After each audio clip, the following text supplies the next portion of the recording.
Welcome back, everybody. David here, joined as always by Matt Leck. How you doing, brother? I'm doing well, David.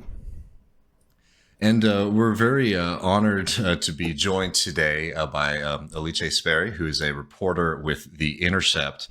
Thank you so much for taking some time to speak with us today. Thank you for having me. So we're going to talk about a story, and just wanted to give everybody a fair warning. We're going to be talking about some sensitive topics, including sexual violence here. But this is a really important story, and I really appreciate your reporting on this. What the story is really getting at is, the effects on everyday people's lives in Ukraine, dealing with both the atrocities from the Russian side and also some of the difficulties when it comes for fighting for justice for people who are living in Ukraine. And maybe to sort of set us up talking about this, in your piece in the Intercept, which we have a link to for people to read, Enemies Within, you profile two people, Anna and Maria. And I was wondering if you could just sort of set the stage for people a little bit, tell people about who they are and what it is that they had experienced. Of course, yes. So Anna and Maria, first of all, are pseudonyms because they are victims of sexual violence. As this practice, I did not use their real names, but they are a mother and daughter who live just on the outskirts of Bucha, which, people might be familiar as one of the first cities that really kind of became synonymous with like the crimes committed during last year's full-scale invasion of Ukraine. Bucha is just on the outskirts of Kiev, and it is a place where we saw massacre take place. Really, it was under Russian occupation for about a month, so a lot less than other parts of the country that have been occupied by Russian forces since then. And when Ukrainian forces retook the city and when journalists started trickling in, they found bodies on the streets. People might remember, seeing that the street that leads from Kiev to Bucha lined with corpses. They ultimately found more than 500 people in mass graves, many of them with signs of torture. And as the investigations started, they also found widespread evidence of sexual violence that had happened during the occupation. And so Anna and Maria are two women who stayed in Bucha during the occupation. Most residents fled, but not all. Usually those who stayed behind are, elderly people who didn't really have the ability to move. In fact, the reason why Anna and Maria didn't leave is that Anna's elderly mother is also living with them, and she's basically bedridden and she couldn't really move. They also are very poor and didn't really have anywhere to go, and also no real clear sense of what was happening. So they stayed in Bucha, and they are some of the few who survived the occupation, and as they say in the story, surviving the occupation was immediately seen as suspiciously, because so many people were massacred and tortured during the occupation. Those who didn't, or those who made it out, relatively well, in their case, they went through a horrible experience, but they appear to have survived the occupation okay. Then they were immediately treated with suspicion by their neighbors when they returned. And so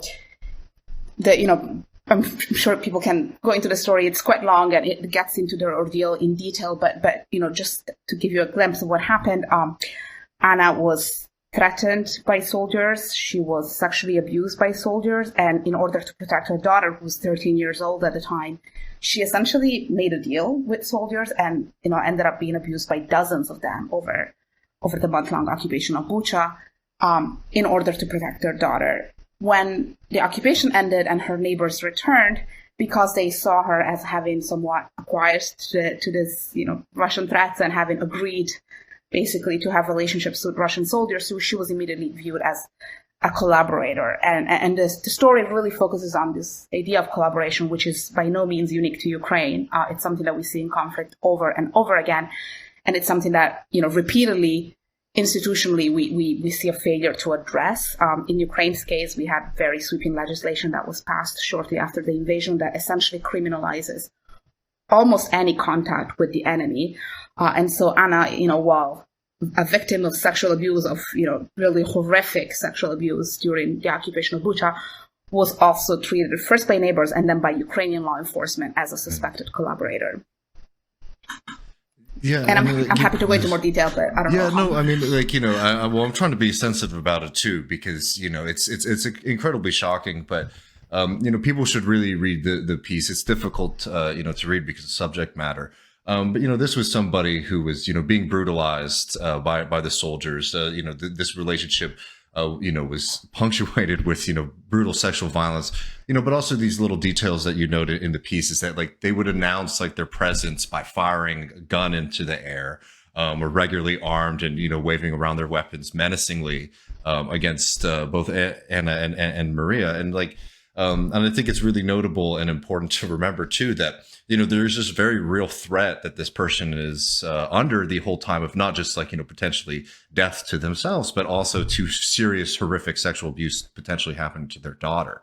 Absolutely, absolutely. There is no question. This is rape. This is sexual violence. This is a crime under international law. Like that is not the question. But I think what really fascinated me about Maria's story when I heard about it is the fact that, all of the neighbors, the law enforcement apparatus in Ukraine, and she herself even didn't really have the terms to describe what had happened. Like they described it as if it had been some kind of consensual relationship, as if you could have consensual relationships in the context of occupation when you're fearing for your 13-year-old daughter. And yet it is precisely what happened, right? There is, I think what's interesting about the story, in addition to the question of collaboration, which we can get into in more that, is that it really kind of shows, how not there we are when it comes to sexual violence, especially in conflict. We don't have the tools and language to deal with it. And this is not unique to Ukraine, but, sexual violence anywhere, not even just in conflict situations, is substantially underreported, just because everywhere there is a tendency to blame victims. And when you add to that kind of like the political, dynamics of collaboration and the context in Ukraine and of like any conflict, that gets muddied even further. And so, we know there was widespread sexual abuse during the invasion. We will never really know the true scale of it. And one of the reasons why I was, put onto this story in the first place is that I was hearing over and over from human rights attorneys that I've been speaking to over the last couple of years that, not enough women are coming forward, and not just women, there have been men, but it's, majority of women. Not enough women are coming forward because they fear the stigma that's associated to sexual violence in society in general. And then on top of it, this fear of being labeled a traitor, essentially. Yeah. So, maybe let's start before we get into like the collaboration law and all that. Could you we've established, the trauma and the pain that's going on like during the actual occupation. But then as people, as the area is liberated and people are returning, could you talk about how Anna and Maria were treated by their neighbors? Because, that's another pretty brutal part of the story as well. Yes. And I think that's also something that's quite interesting, because as media, we tend to be so focused on kind of the moment of conflict and the moment of the occupation, the moment the crimes were committed. And we don't pay as much attention to kind of like the ripple effects and after effects that linger on, and sort of the societal divisions they create. So basically what happened is, about a month after Bucha was occupied, it was retaken by Ukrainian forces, and slowly neighbors started trickling in. And including some who had horrific experiences themselves. One of Anna's neighbors, she was actually photographed by an Associated Press photographer the day that the city was liberated, as she walked into her yard, and as she found her husband and two other relatives executed on the ground. And there are stories like these in Bucha, everywhere you turn. As I mentioned earlier, there were mass graves that were uncovered, and as people started returning, they found more and more bodies, more evidence that people had been abused before they were killed. And in all of this, you have you have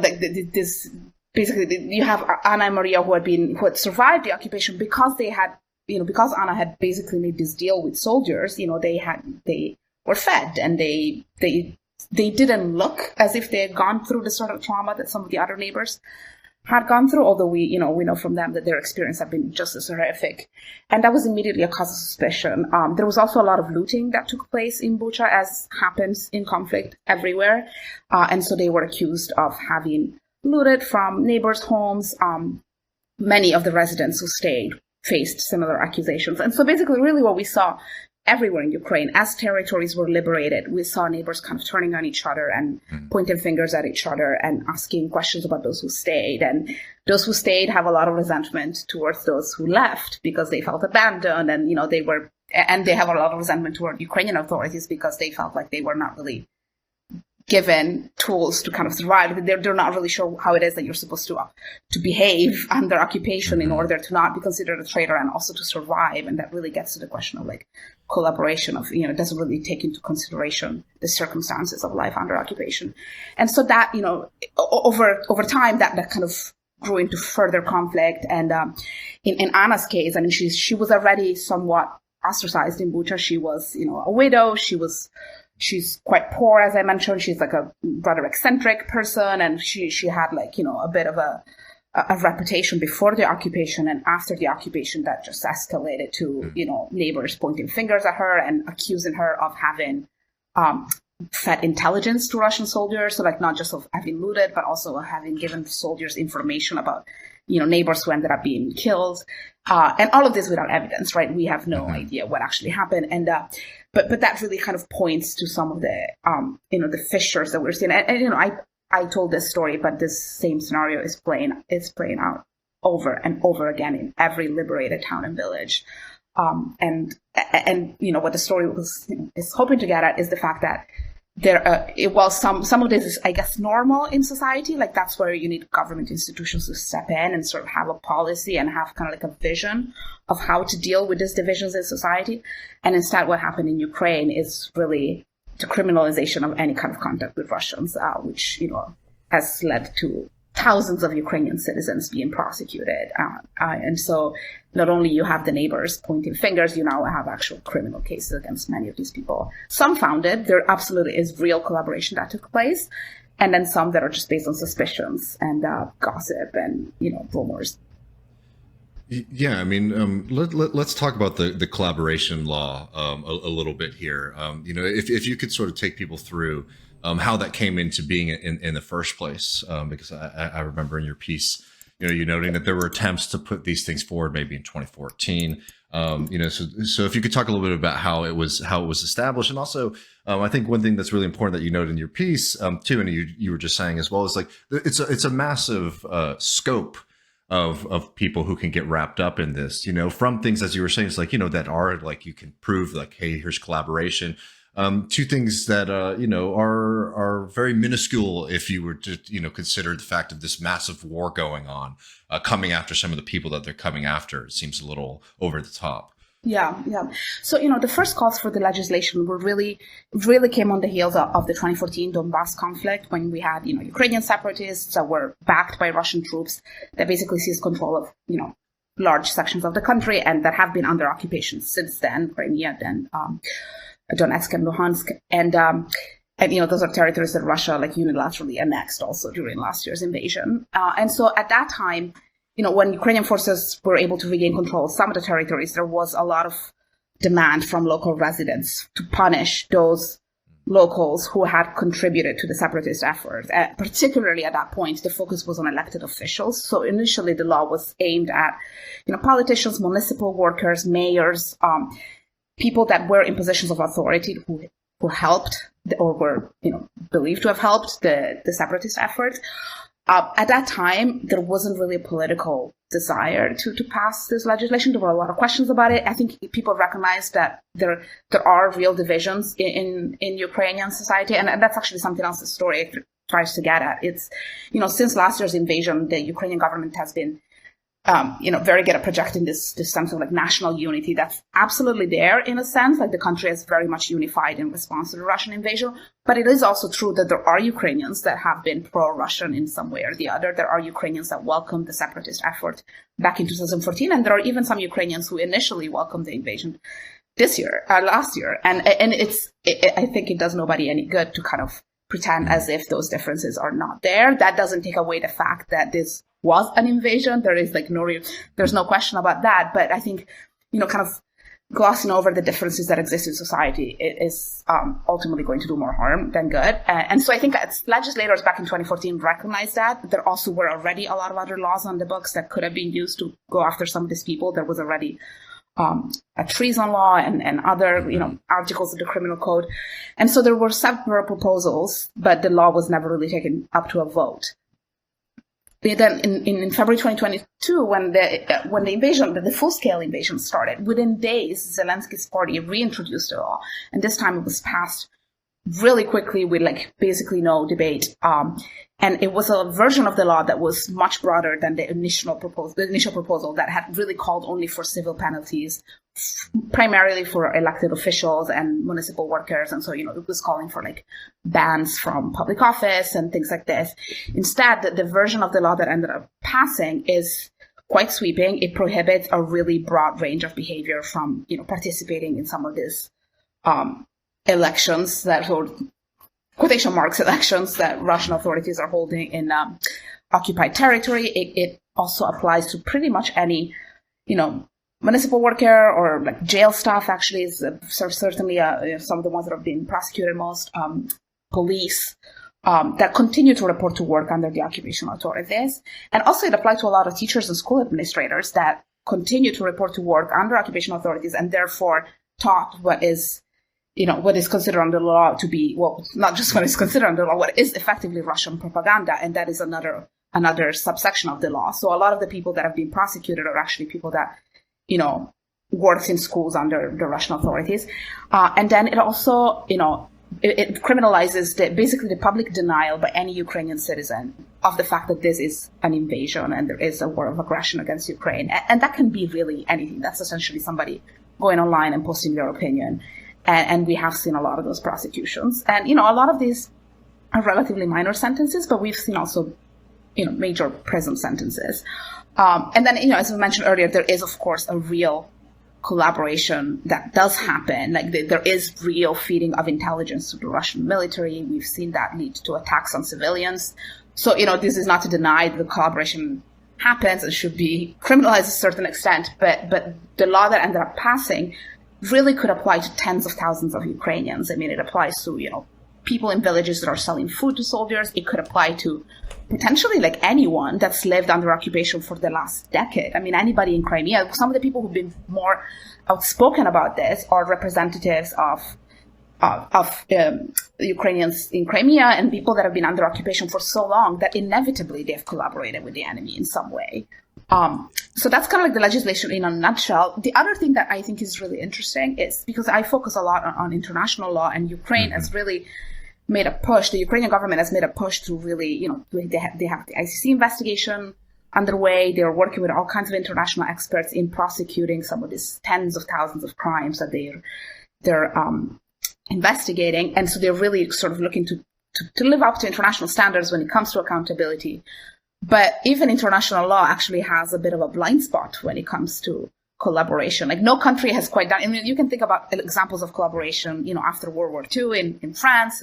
You can think about accusations of collaboration in Northern Ireland, in Palestine. This is something that happens everywhere. And more often than not, the response is kind of like a vigilante, sort of mass execution of anybody that's suspected of being a collaborator. It's rare you see, a proper legal process, and Ukrainian authorities are at least attempting that, if on a scale that I think is absolutely out of proportion. But basically the law, it's there's no real solution, because under international law, the occupying authority has an obligation to provide services to civilians, to keep schools running, to keep policing, to keep society running, and they're allowed to recruit locals to do that. They can't coerce them, but of course, under occupation, what's coercion? Is it having a gun pointed to your head? Is it not having a salary? Is it just fear? I mean, it's very difficult to come to discern motives in a situation like that. And then on the other hand, the occupied country has a right to prosecute people who have, aided the occupation. And so there's really no solution. And I think Ukraine is kind of like a test, the fact that there is so much international attention put into accountability measures there. It is a good opportunity to talk about how do we deal with this issue that pops up with every single conflict. Yeah, it just seems counterproductive from not only from the perspective of, investigating sexual violence, but just from your piece ends with the ambivalence of yes, I didn't like the invaders, the Russians, but I'm also not very happy with the Ukrainians and how they've investigated that. Just doesn't seem like a smart, and making it petty like that, it seems counterproductive to me. Yeah. I mean, I agree. I think it's, on the one hand, I think that the massive investment in accountability that Ukrainian government has, set up, that's hugely important. We know that the lack of accountability for Russian crimes in other conflicts, Syria, for example, is directly led to the crimes that we saw then repeated. The attacks on civilians that happened in Syria were not prosecuted, and then that directly led to impunity, and that led to some of the crimes we saw in Ukraine. So on the one hand, prosecutions are hugely important, even though a majority of the Russian soldiers who are being prosecuted right now are being prosecuted in absentia, and a lot of the higher level collaborators, the ones that actually really did contribute to the Russian military, to the occupation, a lot of them fled. So a lot of the kind of like senior people are being prosecuted in absentia. But even so, the investment in these trials is hugely important. Like, I think, this is not to discount, this effort at accountability. It is very important that's happening in Ukraine. On the other hand, I think we've maybe put too much, even international community has put too much emphasis on that and hasn't really looked at any kind of transitional justice type mechanisms for Ukraine. And, what Ukrainians will tell you is like the war is still going on, and until that's over, we can't really talk about transitional justice. And that makes sense. But what we're talking about here is not so much like the diplomatic effort to end the conflict, which is, a whole separate conversation, but even just simply within Ukrainian society. Like, how do we deal with, there's a Ministry of Reintegration, but they haven't really tackled some of these issues. And as I said before, a lot of these conflicts, predate the invasion by a long time. So it's not a new problem. It's just something that's never quite been dealt with, and I don't think it's going to get any better. And I think especially as we see the conflicts drag on, there should be policies in place for those territories that have been liberated, because this is happening everywhere that's been liberated. Well, I mean, to take it back to Anna and Maria for a second, could you talk about, their experience now with this collaboration law, and also the initial fight that they had for these things to be recognized in the first place as war crimes and crimes of sexual violence against them?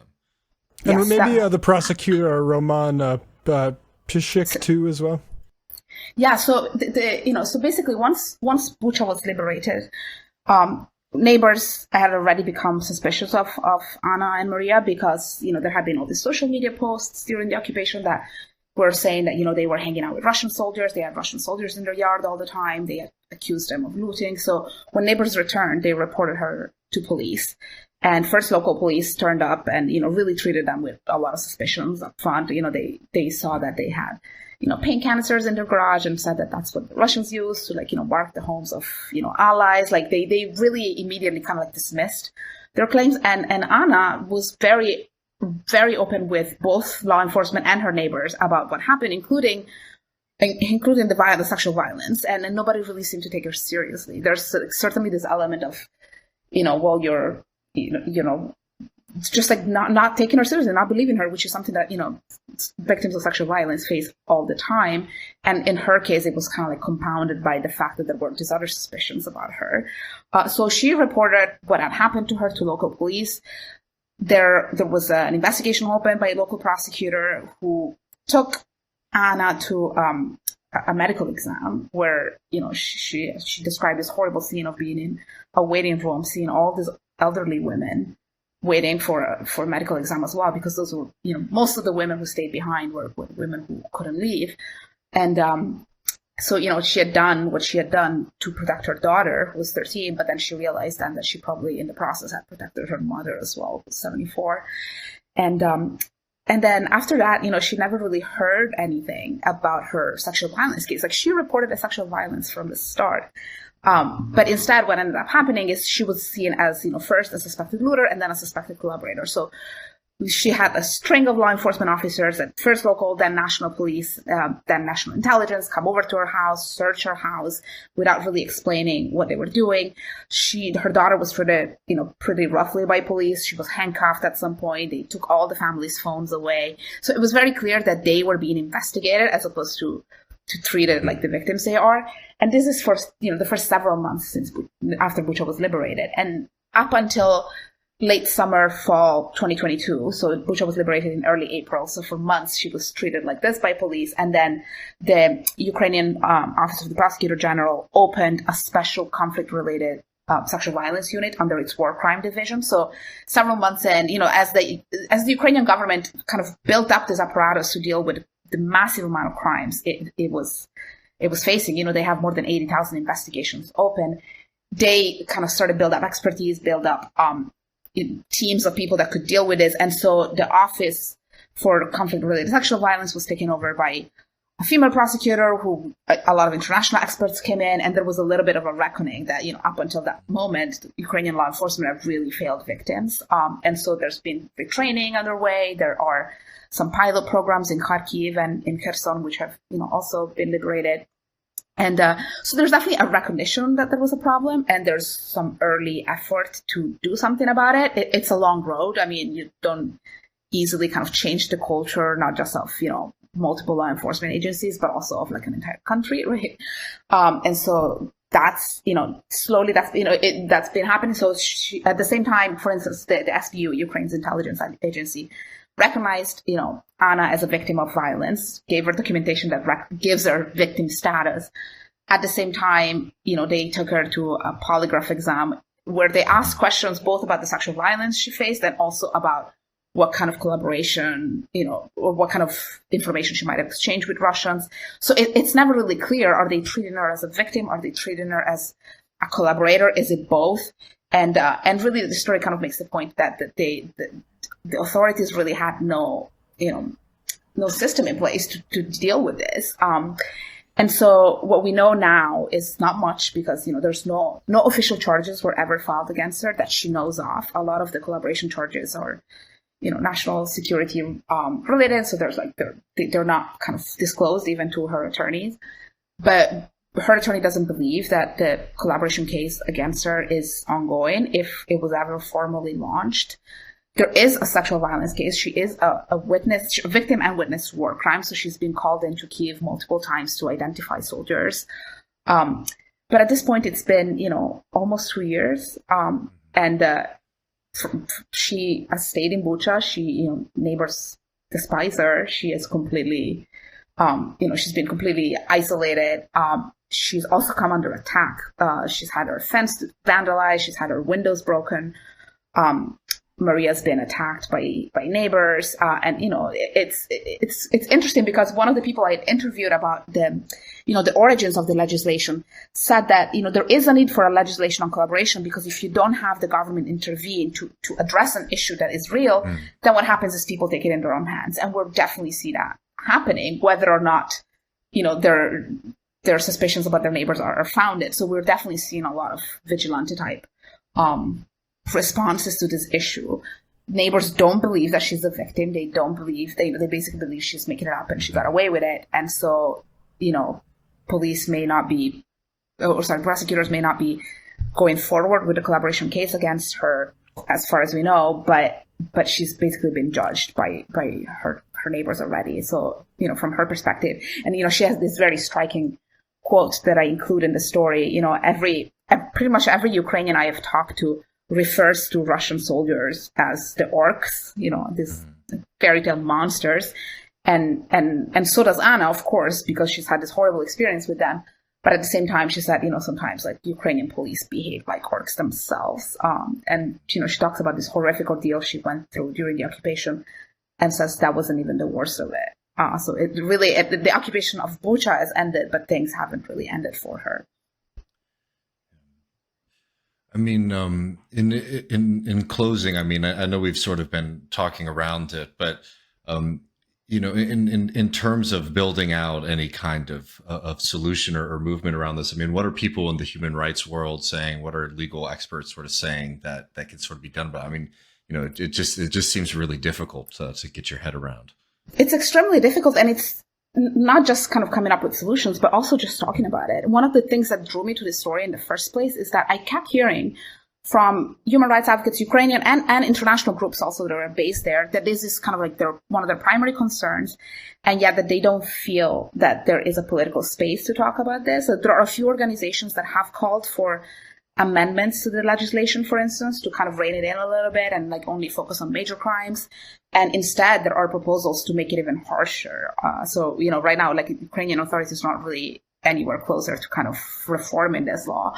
But there are also international organizations that have been very guarded about what they say about this, like very, very quietly telling you that this is a problem, but not really taking it up with Ukrainian authorities. And I think this is part of a broader trend we're seeing with the war, which, there's this like hesitation on part of everybody that's working in Ukraine or covering Ukraine even to be critical about, the way Ukrainian government is handling various things, which is not the same thing as dismissing the reality of the invasion. And I think people have kind of been so fearful and I've written other stories earlier this year, for instance, about Ukrainian authorities really tightening media access.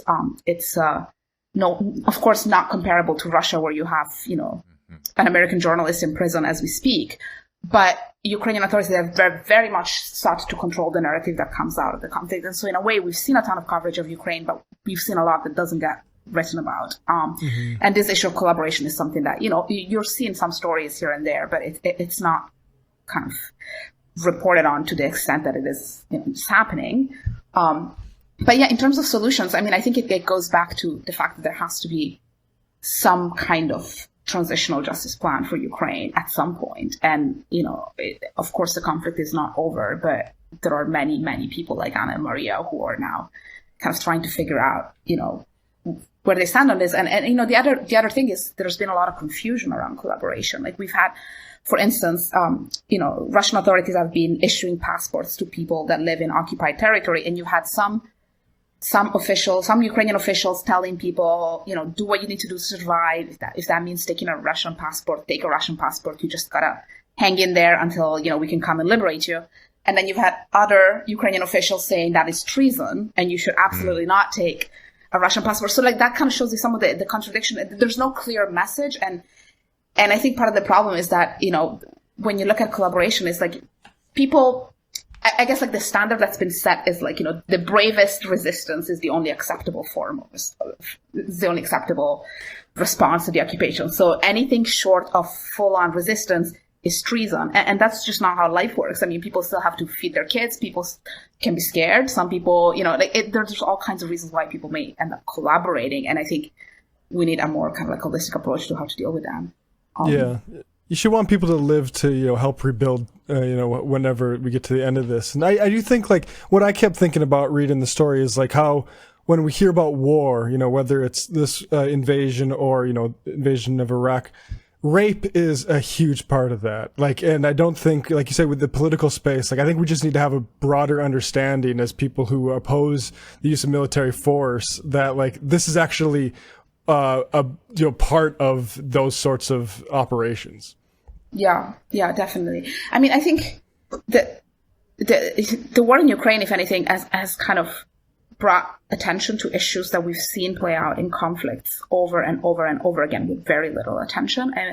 And we're just starting to kind of, even as like, the community of like international law experts I talk to all the time, like, there's just like, this happens over and over and over again, and we don't have processes in place for how to deal with it. And so, to me, that's why it was important to tell this story. Also, I think this story was important to me because it kind of shows, how everyone loses in war always. How, you have neighbors that turn on each other, and neighbors who went through horrific experiences turn on other neighbors who also went through horrific experiences. And we don't really spend enough time kind of talking about the aftermaths of conflict. Like we just move on from conflict really quickly. And of course, the conflict is ongoing in Ukraine. There's plenty to report on the front lines, although, there are access issues there. But we don't really look at what happens to society afterwards. And I think that kind of, it's not like it sanitizes war, but it just like, people don't understand kind of like the full scope of what war does to society, even within like a village, basically like this, neighborhood outside of Bucha. It's, so I think, it's a very tragic story, as like any story that comes out of war. But what kind of fascinated me about it is sort of all the layers and the complexities of it. Yeah, it's great. Yeah, well, people really should read this piece. It's in the Intercept, Enemies Within. We have a link below for people to go and check it out. Alice Speri, thank you so much for joining us today on Left Reckoning. We really appreciate it. Thank you.